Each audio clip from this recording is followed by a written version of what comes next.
Ladies and gentlemen, welcome back to Caster Challenges.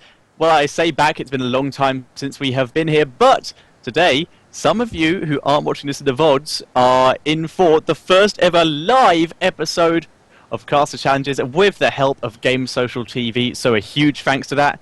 And we're also having a double feature where we're having two casters who will each get a turn and will then be thrown in together to suffer as a group.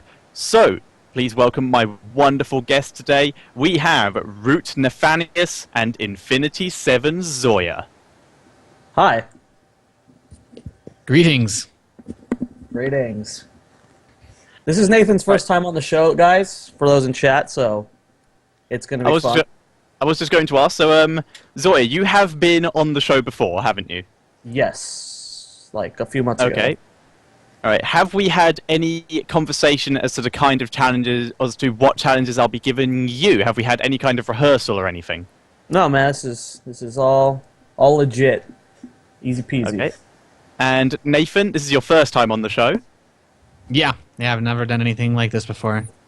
How much have you seen of the show previously? Have you done any research on this? I think I've seen like an upvoted post about like something that In Control had to do, some sort of challenge. I can't really remember too much about it though, but I have an idea of how it works. Okay, and we haven't collaborated previously with the kind of challenges I'm going to be giving you? No, I have no idea what's in store. Alright, excellent. So, both these two casters know what's going to be happening. Nathanias will be going first, because this way he doesn't know what's in for him and it's much funnier. So, just so you are clear on the rules, basically you will begin casting normally. Every time I want to come in with a challenge, I will say stop. You stop casting, I will give you your challenge, and then you continue casting in the way that I give you. I will, during this, be taking challenges from the live Twitch chat, so if you have any challenges, please put them in the Twitch chat and we will be reading them. So, are you ready? My body is ready. Okay, I'm asking the players if they are ready. We have two wonderful voluntary players here for us to cast today. We have a perhaps and an of course ready, so we're going to get into the game. Cast as you would normally, Nathan, and I will come in when I have your first challenge. All right.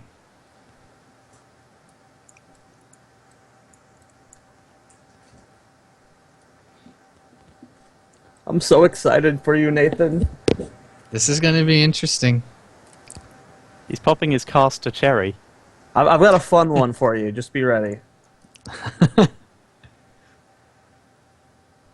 I didn't even get a Terran for this too, so this is about as out there I guess I can be. All right, guys, we're playing on Belshir Vestige for I guess our first match today. Spawning in the top left position as our orange Protoss player is going to be Danny Boy. And spawning as the pink Zerg in the bottom right. I don't actually know what this acronym means, but it's TLR's Revolution. Stop. This isn't a challenge. Just wanted to say TLR stands for the last resort. This is my team. Carry on. Okay. The last resort, okay. And, well, it's going to be a PvZ. Belshir Vestige, pretty standard map as far as rush distances go. Nothing really aggressive going to be an option here, but Danny Boy is going to open up with a pylon on the low ground.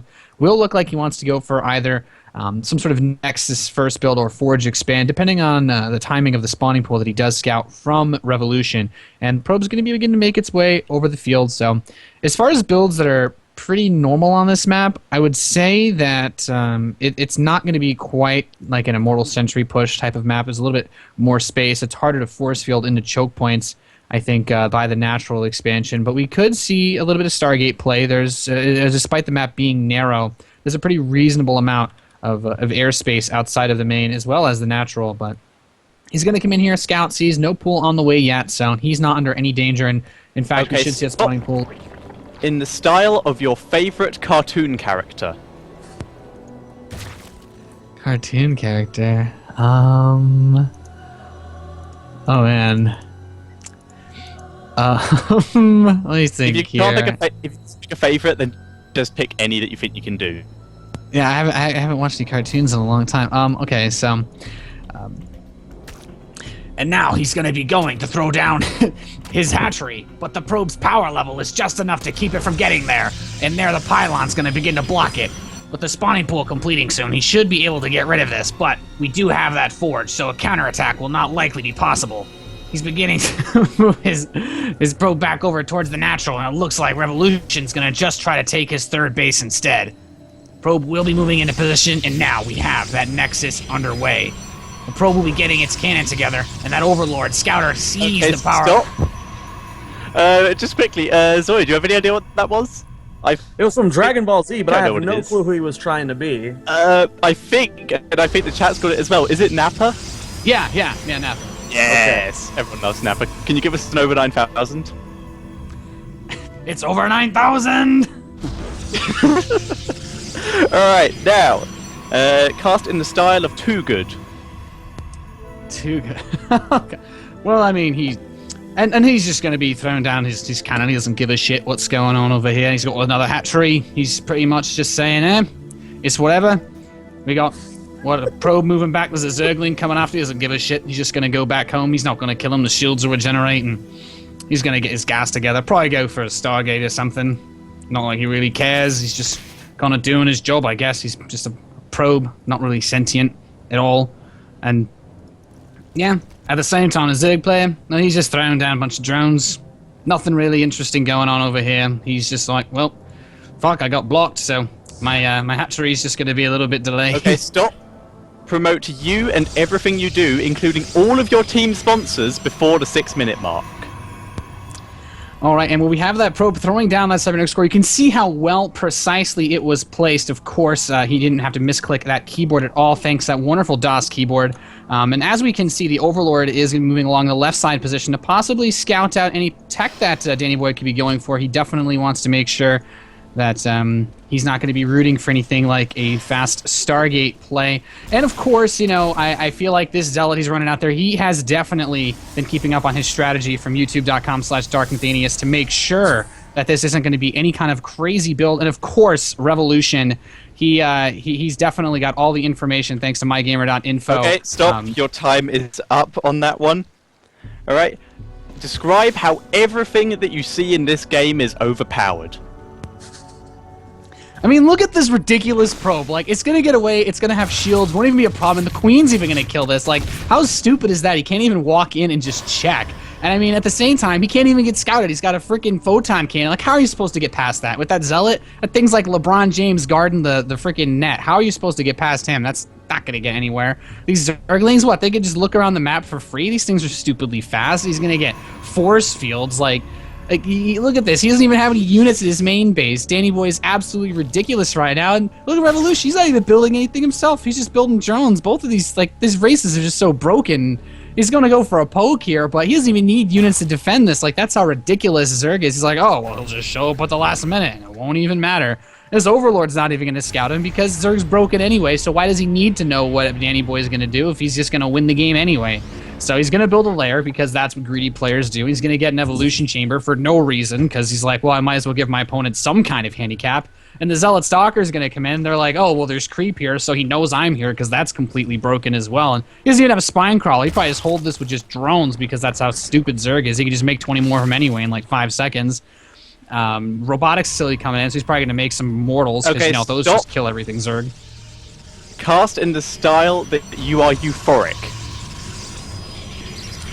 And I'm just like, man, you know, at Twilight Council, I'm so feeling this right now, right? Like, man, he's gonna be able to get that +2 attack. Oh man, he could get Templar, even Dark Templar. God, it just makes me. Oh man, you know, it's just so cool to see a guy going for that. And now we got that missile attack coming in from Revolution. Oh, so sweet, dude. The way he's just gonna be able to just kill things faster. 15 drones, like. I'll tell you what, there's, you know, that beats a walk on a moonlit beach any night, I have to say. And look, he's getting static defense. He's just gonna cancel him. He doesn't even care, man. He's just gonna get more supply out. Robotics Bay. I mean, this is like obviously this is like the best thing ever. I just really like this composition and absolutely everything. This Sentry, he doesn't even care. He's just chill. He's like, there's an Overlord. It's okay. I'll take my time and walk around the ramp. This zealot's like, okay, there's some stop. zerglings here, whatever. Every word you say must start with the letter C. If it doesn't already start with the letter C, you must make it start with the letter C. Crucially, chasing.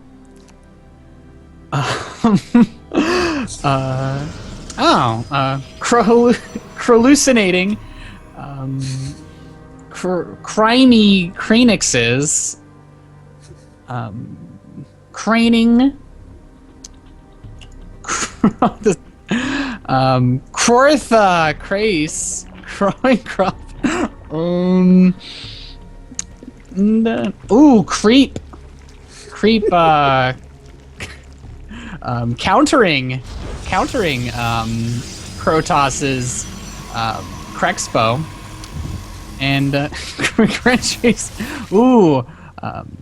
Crunchy Krydras. Okay, stop. Zoya, do you have a challenge? Yeah, I want you to imitate the style and voice of Mr. Bitter as much as possible. Well, I don't know, Kev. We got a bunch of Zerglings coming over here, and it just doesn't look like he's going to be able to do too much damage. Might be able to get a probe, but, you know, I just don't know because he just got so much. Now this Colossus is out on the field, and let me tell you, this is going to be a very interesting position for both of these players. Of course, that Colossus is going to do a lot of damage, but, you know, I don't know, Kev, if these Hydralisks are going to be able to punch through that with all of these force fields here. Third Nexus is going to go up. He's going to begin to set up a wall as well, but the real big issue here is going to be whether or not he's going to get force fielded, I guess. He's trying to break down the center rocks, which is something we don't obviously see too much here on this map. But, yeah, I don't know, Kev. He's going to take out these rocks, but at what cost? He's going to leave himself totally vulnerable to be attacked through another alleyway, I suppose, Okay, but we stop. don't have another Phoenix. Cast like you desperately want to go and play a different game. I mean, this Phoenix is gonna go, and it's like, whatever. There's a bunch of Hydralisks in the center of the field, like, who really cares, in all honesty? There's some Colossi, which will probably just blow them to smithereens, because, you know, this game has no micromanagement necessary whatsoever. I mean, you can't even skill shot force fields. They just kind of appear there. We got some Vipers coming in, which is, like, almost being able to go for a hook, but, I mean, since it's just a 1 versus 1, like, obviously you can't gank or anything. It just comes down to one player sucking at this game more than the other one. And yeah, it's just a bunch of Hydralisks and Vipers, and this is just obviously such a stupid setup. The fact that this even works is retarded. Zergling's gonna come and like poke this space, but I mean, obviously that's not gonna be able to do anything because, you know, the way that this game's designed, Protoss can just sit back for five years. Okay, stop. Cast in the style of a horror film. And now we have... And it looks like the Protoss player wants to play a game. As he begins to scout with his Phoenix, he knows the Zerg player is on only 4 bases. But the question is, will he be able to find the 4th? Or the 5th? And now, the Hydralisks are beginning to move around. This Protoss army has no idea what's about to come. One of these Hydralisks will be horribly burned to a gruesome death. But the Vipers are here, and they might try to grab... Oh my god, the Hydralisks are coming! Oh my god, these are gonna be... Okay, stop! Fit in as many innuendos as you can. Well, let's just say this won't be the only 2-prong attack going towards Danny Boy today. He's going to be bringing in some Templar, but with that little energy and no Storm research yet, they're going to be a little bit limp on their approach to taking out these Vipers. The Hydralisks, of course, though, with those wonderful little upgrades, are going to be moving quite fast, if you know what I mean. The cannon setup, it looks like Danny Boy's a little bit nervous here about his experience here playing with Revolution. Maybe he's a bit worried that he'd be carrying something other than pathogen glands with those units, and he's going to go after these rocks. Cast in a British accent. And now we have the Hydralisks really moving towards the third base of Danny Boy. He's really picking off those photon cannons. Unfortunately, not able to do anything. And, well, the Overseers are going to be out cheerio, looking for any Dark Templars or anything like that. And the Stalkers are going to come in. There's about 4 of these Colossi, but the Vipers are actually not in a perfect position to deal with this. And, of course, the Sonic Storm and the feedback of these Templars can make things a little bit dicey. But at the same time, a Warp Prism coming in. A very cheeky play here from Danny Boy, trying to just find an opening. But unfortunately, there's nothing to be had there. No biscuits, scones, and what have you. The Hydralisks spinning and move their way towards the left side, trying to protect that base, but he's not going to be able to do too much. And we still have the double Spire coming in for a Revolution. He's looking quite fine, personally, I have to say. Stop. You are both your caster and your co-caster.